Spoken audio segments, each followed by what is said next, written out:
ਹੋਰ 3600 ਦਾ। ਬੁਸ਼ਾਂ ਦਾ ਕੰਮ ਕੰਪਲੀਟ ਹੋ ਚੁੱਕਾ ਹੈ।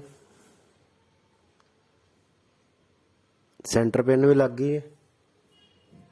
ਡਬਲ ਬੁਸ਼ ਲੱਗ ਚੁੱਕੇ ਨੇ ਜੀ।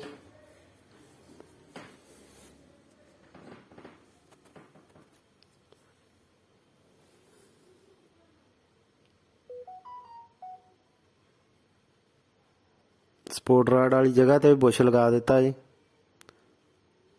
ਸਪੈਂਡਰਾਂ ਦੇ ਬੁਸ਼ ਵੀ ਬਦਲੇ ਗਏ ਨੇ।